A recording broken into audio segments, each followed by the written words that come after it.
আসসালামু আলাইকুম, সবাই কেমন আছেন? নতুনকে বরণ করতে হলে পুরানকে একটু জায়গা দিতেই হয়। তো একটা নতুন ড্রেসিং টেবিল নিয়ে আসলাম। ড্রেসিং টেবিল আনার জন্য এই যে জামা কাপড়ের যে স্ট্যান্ডটা, এটা আমার ঘরে কোনোভাবে জায়গা হইতেছে না, তো এই ঘরে থেকে সরাইয়া ফেললাম। ঘরের থেকে সরাইয়া রেখে দিলাম বারান্দায়, কারণ অন্য রুমেও জায়গা হবে না। আর রুমে রাখলে তো এখন দরকারও নাই, আমি অন্য ব্যবস্থা করব ভাবছি। পরে এই যে পরিষ্কার করে ওয়ার্ড্রোবটা চাপাইতে হবে। ওয়ার্ড্রোবটা একদম রাস্তার মুখোমুখি দরজার পাশে এসে রয়েছে। এই যে তারকাটা দিয়ে সুন্দর করে পিটাই নিতেছি দরজার পিছনে, যাতে এইখানে জামা কাপড় করা যায় স্টানটা, সেজন্য বাইরে দিয়ে দিছি যাতে সমস্যা না হয় আর ঘরটাও সুন্দর লাগে। হিকজি বিজি হয়ে থাকলে কিন্তু একদমই ভাল লাগে না ঘর, আর আমার ঘর গুছাইতে অনেক পছন্দ। তারপরে এই যে ড্রেসিং টেবিলটা যেহেতু অনেক দিন ধরে যাবো, তো কারখানায় পড়েছিল, সেজন্য মুছে টুছে নিলাম। এখন গুছানোর পালা, একটু গুছাবো। এটা সুন্দর অনেক দিন আগেই আড়ং থেকে কেন হয়েছে, বাট কোথাও সেটিং হয় না, আলমারিতে পড়েছিল, তাই ভাবলাম একটু টেটিং করি, সুন্দর করে সাজায় নিই। তারপরও সেটিং হয় না, কিন্তু আমি সেটিং করে নিছি। পরে এই যে সুন্দর করে সাজানোর পরে এই যে অনেক জায়গা ছিল। মাশাআল্লাহ, ড্রেসিং টেবিলটা কেমন জানাবেন।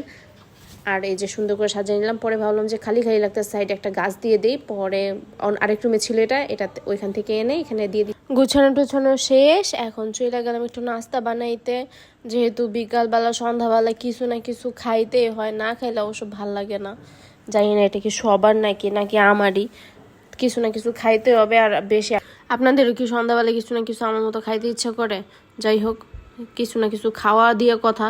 আমি এই যে রান্না করে ফেলাইলাম। আমি প্রেফার করি দ্রুত রান্নার ভিতরে পাস্তা নুডলস। যদি আমাকে কেউ বলে 5 মিনিটে তুমি কি রান্না করতে পারবো, আমি এইটাই দ্রুত করে রান্না করে দিতে পারবো।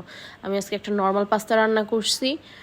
এটা চিকেন কিছুই দেয়নি, শুধু ভেজিটেবল, গাজর আর টমেটো দিয়ে রান্না করছি। প্রথমে আমি পেঁয়াজ আর একটু রসুনকে তেলের ভিতরে একটু কষায় নিছি। কষায় নেওয়ার পরে পাস্তা দিয়ে দিছি। পাস্তা দেওয়ার আগে ফিশ সস আর একটু সয়া সস দিয়ে নিছিলাম। তারপরে এই যে পাস্তাটা ভালো করে নাড়াচাড়া কইরা দিয়ে দিলাম একটু চিনি, একটু টেস্টি সল্ট, একটু লবণ আর একটু অরিগ্যানো দিয়ে সুন্দর করে একটু নাড়াচাড়া দিবা। আবার একটু এটা অরিগ্যানোটার গ্রান যখন বের হয়ে যাবে, তখনই পাস্তা হয়ে গেছে। আর একটু ডিম দিছিলাম। ডিম আমি প্রথমে দিতে গেছি ভুইলা, পরে আবার ডিম দিছিলাম। 2টা ডিম দিয়ে হয়ে গেল। এত দ্রুত আমার নাস্তা।